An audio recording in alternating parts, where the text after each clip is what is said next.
Fiquem ligados no canal Giro de Novelas. E finalmente chega o dia do julgamento, o dia tão esperado por Sandra. Se ela acha que vai se dar bem, vamos conferir tudo o que vai acontecer no próximo capítulo nessa reta final de Eta Mundo Bom. Mas antes, deixe o seu like, inscreva-se no canal, ative o sininho para você ser notificado de novos vídeos e não esqueça de compartilhar com geral. E por essa, nem Sandra imaginava. Ela foi expulsa da casa de sua tia da melhor maneira.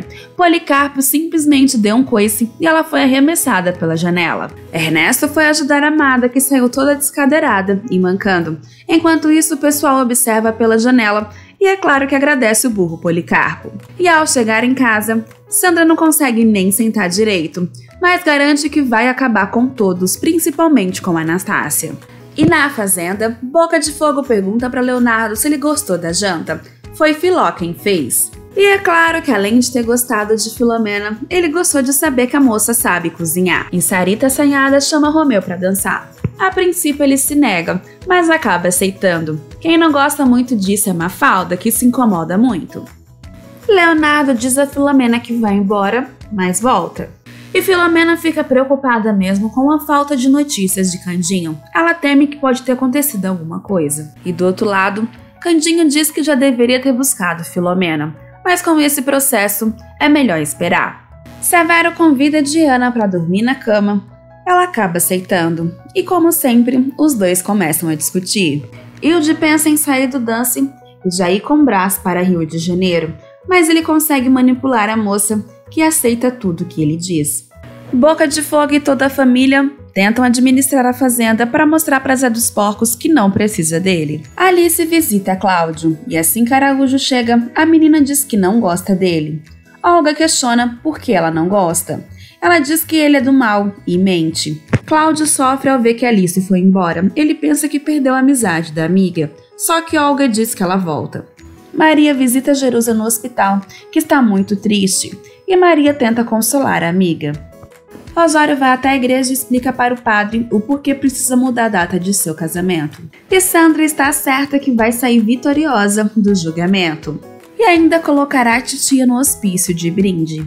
Olga questiona Araújo sobre seu depoimento, e ele diz que será o melhor para ele e o melhor para o filho. E Anastácia não esconde o medo do tribunal. Ela chega até a questionar por que ela entrou com esse processo. E o professor Pancrácio tenta confortar a Amada, dizendo que é porque é justo. E chega a hora do julgamento e o juiz pergunta para a diaba loura da Sandra se ela se considera inocente ou culpada. E ela diz que é inocente. E o advogado da safada diz que sua cliente é inocente das acusações feitas por sua tia de falsificar documentos. O juiz então continua com a audiência e pergunta a Sandra se ela promete dizer a verdade. E ela faz a sonsa novamente e jura dizer somente a verdade. É para isso que ela está lá. E Dantas quer saber de Sandra como uma mulher cheia de saúde com um filho já adulto passaria todas as suas propriedades para a sobrinha em vida. Sandra explica que a fábrica foi construída por sua família e sua tia achou justo dar o que era de direito, já que seu tio não deixou nada em testamento. E Dantas diz que é muito estranho, já que Anastácia passou a vida inteira procurando pelo seu filho e agora que encontrou, passar tudo para Sandra. Sandra Venenosa diz que seu primo, por consideração, é muito ligado à natureza, até chegou a oferecer uma fazenda. E Dantas pergunta se ela deu a fazenda. Ela diz que não porque sua tia saiu de casa, ao se misturar com pessoas diferentes do nível social. Ela até chegou a se casar com o professor Pancrácio, um desclassificado. Só que ele não gostou muito não, ele diz que não é desclassificado, e sim um professor de filosofia. Dantas também diz que Sandra não vai convencer ninguém que a Anastácia passou tudo pra ela pra viver na pobreza. E Sandra não foi pra brincar, ela tá jogando bem sujo. Ela diz que por mais que sua tia tenha um filho, ele é incapaz de conduzir a fábrica. Candinho também não gosta, ele diz que não é incapaz. Sandra até queria casar com ele e ela é uma falsa. Dantas afirma que não tinha motivo e nem sentido para Anastácia doar tudo para Sandra. Afinal, ela tinha outros herdeiros, seu filho, até mesmo Celso, irmão de Sandra. E ele alega que a assinatura nos documentos são falsas e Sandra é a culpada. E Sandra continua mentindo no tribunal. Ela se lamenta muito, pois tinha uma boa relação com Anastácia. É como se fosse sua mãe. Ela não consegue entender o porquê sua tia está acusando de falsificar os documentos. Ela ainda chega a dizer que abriria mão da fábrica e de tudo para ver sua tia bem. E a tentativa de cuidar dos porcos não deu muito certo. Romeu diz que vai tomar banho no rio e a safada da Sarita escuta. E Sarita vai atrás de Romeu. A princípio ele não gosta muito, mas acaba cedendo às investidas da moça. E assim que chega na casa, Mafalda percebe que Sarita também está de cabelo molhado, assim como Romeu. E ela desconfia. Cláudio está fazendo sua fisioterapia e Olga percebe que o menino está triste. Ele diz que não consegue ficar em pé e também sente a falta de Alice e pede para Olga buscá-la. E chega a vez de Anastácia. Ela diz que nunca doou nada. Ela foi vítima de um golpe de sua sobrinha Sandra. E o advogado de Sandra pergunta já que ela não doou nada para a sobrinha porque demorou tanto para abrir o processo. Ela acredita ter assinado os documentos porque a doutora Araújo levou uma pilha de documentos para ela assinar. Em um certo momento ela começou a assinar, em confiança. E a carta com a doação ficou por último. E o advogado pergunta como ela descobriu que não assinou. E ela conta a história da Santa, que assim que foi assinar os documentos que transferia tudo para a Sandra, a Santa caiu e ao tentar pegar, ela torceu o pulso e não conseguiu assinar mais nada. E chega a vez do grafólogo. Ele diz que todas as assinaturas são bem parecidas, mas há pequenas diferenças. E ele tem 80% de certeza que não são de Dona Anastácia. Só que o advogado da Diabinha tá lá, dizendo que 80% não é 100%. E o grafólogo diz que não tem como ter 100% de certeza. Já o outro grafólogo diz que não concorda com a opinião do amigo. Ao passar do tempo, realmente, as assinaturas começam a ficar diferentes. E ele tem 80% de certeza que são de Dona Anastácia. E chega a vez de Haroldo. Ele até acredita que a Anastácia não tenha agido de má fé. Foi apenas uma falta de discernimento de não se lembrar que assinou os documentos passando as posses para a sobrinha.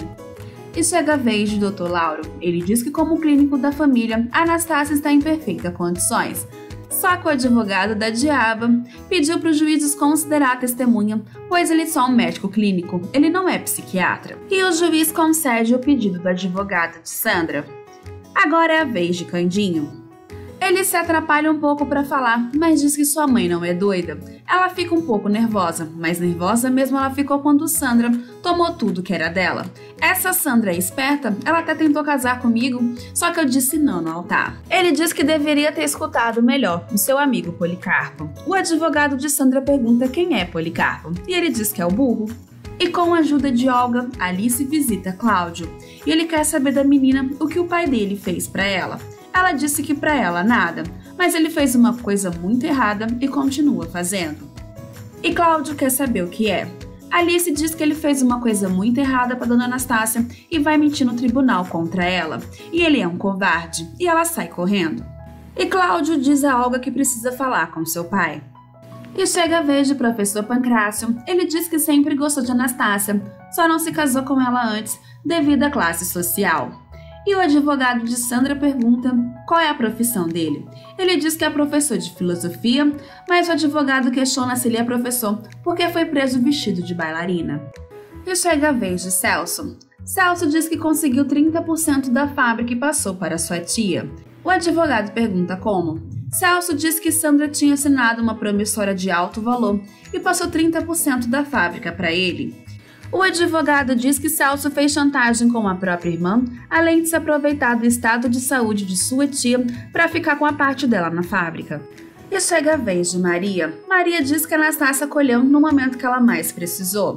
E ela achou muito estranho quando Araújo levou uma pilha de documentos para assinar justamente à noite. E ela só não assinou os últimos documentos por conta da imagem de Nossa Senhora. E o advogado de Sandra distorce todos os depoimentos a favor de Anastácia. E por fim, o último depoimento é de Araújo. Dantas pergunta para ele por que Anastácia doaria 25% da fábrica para ele. E assim que Araújo vai responder, Cláudio entra no tribunal e diz que não quer ter um pai covarde. Ele consegue ficar de pé e grita novamente que não quer ter um pai covarde. Araújo se emociona ao ver que o filho já consegue levantar-se sozinho e resolve mudar o depoimento. Contarei a história toda. O advogado explica que precisava do dinheiro para pagar a cirurgia do filho e conta que sem o dinheiro que recebeu da fábrica, não poderia pedir a separação a Hilde. Araújo conta como se envolveu com Sandra e confessa: quando ela propôs o golpe contra a dona Anastácia, eu aceitei. Ele relata que preparou uma pilha de documentos para que Anastácia assinasse, em confiança, como costumava fazer, mas a imagem de Nossa Senhora caiu e impediu que assinasse os papéis do golpe. Araújo afirma que a ideia de arranjar um falsificador foi de Sandra e Ernesto, e que as assinaturas são, sim, falsificadas. Sandra fica desesperada e Araújo completa: a prova de que falo a verdade é que entrei nesse tribunal como testemunha e sairei como réu, confesso. O juiz ainda pergunta por que Araújo está dando um testemunho contra ele mesmo. E ele diz que quer que seu filho tenha orgulho dele. E em seguida Araújo vai preso. Sandra, que não é boba, ela pede um recesso para ir ao banheiro e vai acompanhada por um policial. Enquanto o homem aguarda na porta, a golpista foge pela janela sem deixar pistas. Assim que chega na mansão, ela conta a Ernesto que precisou fugir do tribunal para não ser presa. E ela diz que os dois precisam fugir, então eles pegam tudo que conseguem e fogem para o dance. Com a fuga de Sandra, o juiz decreta a prisão da moça e ela é considerada foragida. A Anastácia então consegue rever todos os seus bens e agradece a Claudinho. A princípio, Dona Paulina não quer aceitar os dois bandidos, mas sobre a ameaça de Ernesto, ela acaba aceitando. Boca de Fogo mente para ajudar Romeu, mas Mafalda fica desconfiada ao perceber que ele e Sarita estão de cabelos molhados. E Anastácia finalmente volta para a mansão depois do golpe de Sandra. Professor Pancrácio sofre ao despedir de seus personagens. Candinho pergunta se ele não vai levar para a mansão. Ele diz que não. E Candinho tenta consolar o professor. E Sandra Diaba finalmente começou a se dar mal. Não foi dessa vez que ela conseguiu ficar com toda a fortuna de sua tia.